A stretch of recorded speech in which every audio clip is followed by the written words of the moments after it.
유희석 씨 건물이 이제 거의 다 지어졌네요. 깔끔하고 예쁘게 지어졌는데 돈을 그렇게 많이 쓴 것 같진 않지만 뭐 저 정도면은 그래도 괜찮다. 디자인이 예, 예. 이쁩니다. 잘 올라갔습니다.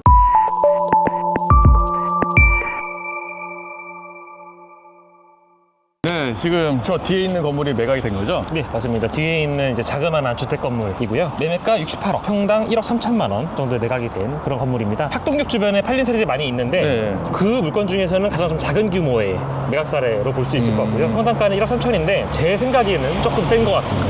보다 보니까 여기 언덕이 심하잖아요. 네. 학동공원이 있다 보니까 학동공원 쪽이 다 언덕이 많고 거기에 위에 또 방공시설도 있고 그렇잖아요. 공원도 있고. 그렇기 때문에 이쪽으로 올라오는 길은 대부분 언덕인데 여기는 급경사네 그래도. 맞습니다. 그래도 뭐 대로변 건물의 하나 이면이다 네, 보니 그렇죠. 어떤 네. 그런 부분에서의 메리트가 있을 수도 있겠지만 장기적으로는. 근데 이제 그렇지 않다고 한다면 사실은 경사는 좀 많이 심한 모습이고요. 아까 제가 말씀드렸다시피 앞에서 봤을 때는 괜찮은데 뒤로 단차가 있으면 지하 1층의 노출도 부분에서 메리트가 있을 수가 있는데 네. 아까 저희가 그 다음 물건 봤었던 옆으로 경사져 있는 것처럼 경사가 옆으로 져 있으면 네. 나중에 신축했을 때 주차 공간 빼기도 애매할 수 있고 단점들이 많이 있음에도 불구하고 그래도 1억 3천 정도에 팔렸던 그런 물건입니다. 가장 큰 포인트는 결국 대로변 바로 뒷 물건이라는 게 가장 큰 포인트지 않을까 싶습니다. 그리고 역하고 가깝고 네. 그리고 금액이 60억대. 네, 강남의 신축 건물인데 60억대면 나쁘진 않죠. 근데 평당 금액이 조금 비싼. 68억이라고 하더라도 금액은 많이 내려온 건 맞거든요. 처음에 90억에 진행을 했었고 그러다가 점차 많이 내려와서 또 이 물건도 나온 지가 몇 년 된 건물이었습니다. 그래서 몇 년 동안 금액이 천천히 내려오다가 이제 최종적으로 60억대에서 마무리가 됐던 그런 건물이고요. 사실은 이 물건 같은 경우는 전에 작년까지만 하더라도 평당가보다도 오히려 더 문제였던 게 용도 변경이었습니다. 아, 네, 용도 변경이 저희가 이제 사실 작년까지만 하더라도 네. 저희가 주택 상태로는 팔기가 어려웠잖아요. 그쵸. 이거 용도 변경을 해줘야 되는데 용도 변경을 해주려고 하면 매도인이 주택 세금 공제를 못 받고 네. 뭐 이런 부분들이 생겼기 때문에 용도 변경이 안 되는 상황에서는 팔기가 어려웠던 건물이었고요. 근데 그러다가 최근에 이제 올해 들어서 이제 이 부분이 완화가 됐기 때문에 완화가 된 이후에는 이제 매각이 된 그런 케이스가 볼 수 있을 것 같습니다. 지금 보면 주택 건물을 좀 리모델링한 건물처럼 보이는데 네. 그 전에 이제 소유자분이 주택으로 쓰셨나 보네요. 맞습니다. 사실 이 물건 같은 경우도 이제 팔린 시기가 8월밖에 안 되기 때문에 아마 아직까지는 뭔가 처리가 안 되어 있는 그런 느낌인 것 같습니다.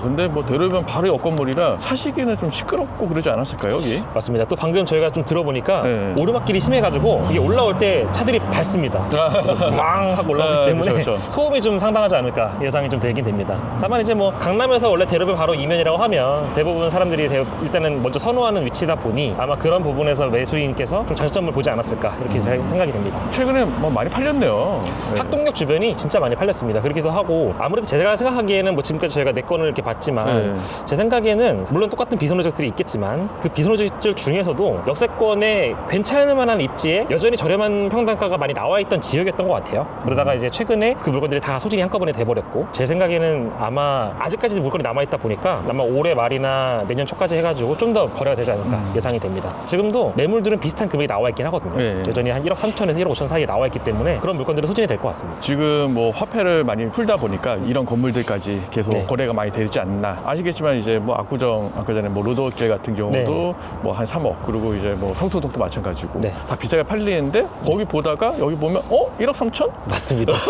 괜찮네. 요즘 약간 일 배울 때까지만 하더라도 그냥 무조건 강남이었거든요. 사실은 그렇죠. 네. 강남이었는데 한남 성수가 이렇게까지 치고 올라온 것도 오래되진 않았잖아요. 네. 강남을 제끼어서 막 올라가는 것도 오래되지 않았는데 요즘에 보면은 그냥 제끼는 수준이 아니라 강남 이런 데 웬만한 지역에 2배를 찍어버리다 보니까 약간은 이제 강남 불패가 아닌가? 생각이 들 정도로 너무 차이가 나긴 납니다. 물론 성수는 말씀하신 대로 연무장길 메인이 그렇게 팔린 거고 네. 안쪽은 그렇지 않잖아요. 근데 강남 같은 경우는 어느 정도 안쪽이어도 메리트가 있는 지역이기 때문에 여전히 강남 불패인 게 맞긴 맞습니다. 그러니까 성수동도 저희가 이전 영상에서 평당 4억에 팔린 게 있어서 거기 네. 촬영을 갔다 왔는데 네. 그것도 땅 크기가 그렇게 크지가 않아요. 40몇 평밖에 안 돼요. 네네네. 와, 근데 그렇게 비싸게 팔려고 그러는데 4억이면 강남 대로변이네요. 근데 갔다 와보니까 강남이 저렴한데?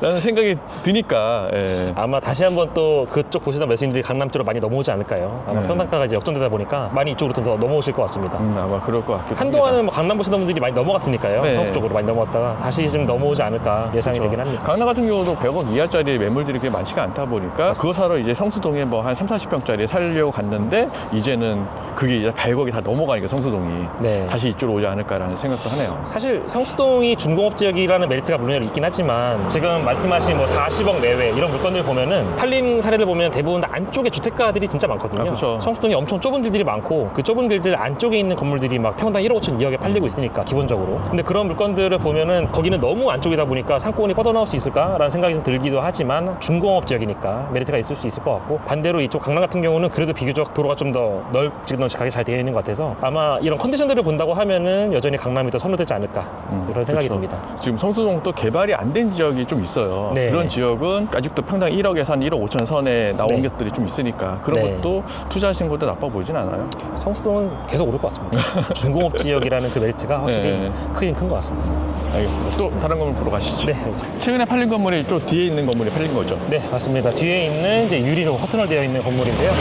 네, 사실은 최근에 이제 학동 주변에 많이 팔리긴 했지만 지금까지 보여드렸던 물건들이 다 건너편 쪽 블럭이었거든요. 네. 이쪽 블럭은 사실은 저희가 어떻게 보면 좀 덜 주목하는 그런 지역이잖아요. 그 을지병원 사거리에서부터 쭉 내려오는 그 길 쪽은 건너편 쪽이 좀 더 주목받는 지역이지 이쪽 같은 경우는 좀 덜 주목받는 그런 지역이라 볼 수 있는데, 이쪽 같은 경우는 최근에 이제 핫했던 지역이기도 한 게 이 뒤쪽에 유재석 씨가 예, 예. 부지를 매입하고 또 그 앞쪽으로는 안테나 사업이 있는 그 그쵸. 블럭이다 보니까 최근에는 이쪽이 엔터 혹은 스튜디오 이런 쪽으로 약간 촬영이나 연예 계통 쪽으로 해서 임차 구성이 상당히 좀 잘 맞춰지고 있는 것 같습니다. 실제로 이 건물을 지도에서 찍어보시면 이 주변에 스튜디오랑 엔터 사옥들이 굉장히 많이 나오고요. 그렇죠. 해당 건물도 지금 엔터 사옥이 들어가 있는 상태입니다. 그래서 상당히 이 주변에 엔터 쪽으로는 좀 최근에 핫한 지역이지 않을까 예상이 되는 그런 지역이고요. 올해 7월 달에 네. 117억 평당 1억 3천만 원에 아. 매각이 된 케이스입니다.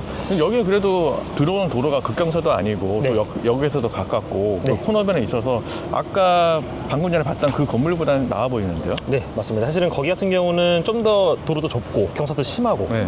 근데 여기 같은 경우는 좀 더 경사는 좀 더 완만한 편이고요. 그리고 실제로 이쪽 같은 경우는 안쪽으로도 큰 규모의 사옥 같은 건물들이 꽤 많이 들어가 있는 지역이기도 합니다. 이쪽 건너편이 세관이다 보니까 네. 세관까지 해서 쭉 사옥들이 많이 이어져 있는 그런 모습이고, 그러다 보니까 이쪽 같은 경우는 제 생각에는 사옥 같은 것들을 신축하거나 리모델링 할 때에는 괜찮을 만한 지역이다라고 보여지고, 물론 상권은 좀 더 조용합니다. 사실은 네. 건너편 쪽이 상권은 좀 더 좋은 그런 위치긴 하지만 이쪽 같은 경우는 사옥으로는 괜찮아 보이고, 해당 건물도 사옥으로서는 딱 그 적당한 넓이의 도로의 이면 코너에 있는 건물, 괜찮아 보이는 건물입니다. 거기다가 건물 깔끔한데도 불구하고 1억 3천이라고 한다면 네. 평당가는 제가 봤을 때 메리트가 훨씬 있어 보인다. 아까 건물 같은 경우는 주택 건물이니까 신축을 해야 한다면 이 건물은 이미 건물이 있으니까 1억 3천이라고 한다면 메리트가 있어 보입니다. 그러면 최근에 뭐 유재석 씨가 건물을 다 지었다고 네. 얘기를 하더라고요. 네. 그 건물도 한번 보러 가실까요? 알겠습니다. 가시죠. 네, 유재석 씨 건물이 이제 네. 거의 다 지어졌네요. 뭐 깔끔하고 예쁘게 지어졌는데 돈을 그렇게 많이 쓴 것 같진 않지만 뭐 저 정도면은 그래도 네. 괜찮다. 디자인이 예, 예. 이쁩니다. 아, 잘 네. 올라갔습니다. 이 건물의 장점이라고 하면은 앞뒤가 이제 양면으로 이어져 있잖아요. 그 양면 장점을 충분히 좀 이용해서 지어진 것 같습니다. 저 정도면 건물이 저 이면도로에 있는데 저거 연면적도 한 500평 정도 되는 걸로 알고 있는데 네네. 뭐 저 정도면 엔터테인먼트 사옥으로 쓰기에는 딱 적당한 크기인 것 같아요. 예전에는 쪽 지역 같은 경우는 주택가로 생각을 했는데 지금 보니까 이거 건물 충분히 들어설 만큼 좋은 건물들이 많이 들어와 있습니다. 분위기가 많이 달라진 것 같습니다. 그러니까요. 잘 지었네요. 네, 좋은 것 같습니다. 예, 뒤에 있는 건물이 매각이 된 건가요? 네, 맞습니다. 뒤에 있는 타일로 되어 있는 건물, 네. 저 건물이 이제 매각이 된 건물이고요. 남단 같은 경우는 사실은 크게 거래가 많이 안 되고 있는 건 사실이거든요. 다만 네. 이제 뒤에 있는 물건이 이제 남단이긴 하지만 최근에 평당 1억 1천만 원에 팔린 그런 건물이어서 한번 가져와 봤습니다. 이 건물 같은 경우는 올해 10월달 아주 최근에 팔린 오, 그런 별도 안 건물이고요. 됐네요. 네, 네. 올해 10월달에 팔렸고 매매가 120억, 평당 1억 1천만 원에 팔렸습니다. 학동역 남단이라고 하면은 네. 좀 전에 제가 상무님도 잠깐 얘기했지만 제 기억에는 항상 약간 주택이 많은 빌라촌 같은 그런 느낌이었거든요. 그렇죠. 네. 근데 최근에 이렇게 1억 천까지 팔리고 있고 주변에 보시면 아시겠지만 건물들이 계속 올라가면서 공사도 많이 하고 있어요. 아, 분위기가 많이 달라졌다. 사실 이쪽이 경사가 좀 심하거든요. 그렇죠. 그래서 올라올 때 네. 심한데도 불구하고 평당가도 괜찮게 받고 있고, 물론 여기서 가깝긴 하지만 그만큼 이제 이쪽 라인 자체가 장점이 분명히 있다. 제 생각에는 그게 상대적으로 저평가되어 있는 평당가, 이런 부분들이 제일 큰 메리트일 것 같습니다. 학동역이 다 근처에 네. 조금만 지나가면 다 언덕이 있어요. 완전 분지처럼 그쵸. 사방이 언덕입니다. 네. 그나마 이제 서남 쪽 네. 저쪽만 언덕이 좀 없을 뿐이지 네. 다 언덕이 심해서 역하고 거리가 막 200~300m 되면 다 언덕이 있다고 보시면 또 될 것 같기도 해요. 예전에 저희 뭐 전지현 씨 건물 있을 때 네. 그때 종종 답사로 왔었잖아요. 뒤쪽은 다 주택가였던 느낌이 항상 있었거든요. 근데 최근에 이제 와서 보기도 하고 제 고객이랑 같이 와가지고 답사도 돌고 임장도 하고 하다 보니 확실히 안쪽임에도 불구하고 많이 팔려 있고 건물들도 다 새롭게 많이 올라갔습니다. 포터 같은 경우도 지금 뒤에 보시면 새롭게 다 건물이 올라가 있거든요. 네. 그러니까 이 건물 같은 경우도 이제 팔렸으니까 리모델링 딱 깔끔하게 해가지고 판다고 하면 메리트가 있을 만한 그런 지역이라 보여집니다. 특히 이제 역에서 가깝기 때문에 그렇죠. 역에서 가까운 그 점은 분명 장점이 될 것 같습니다.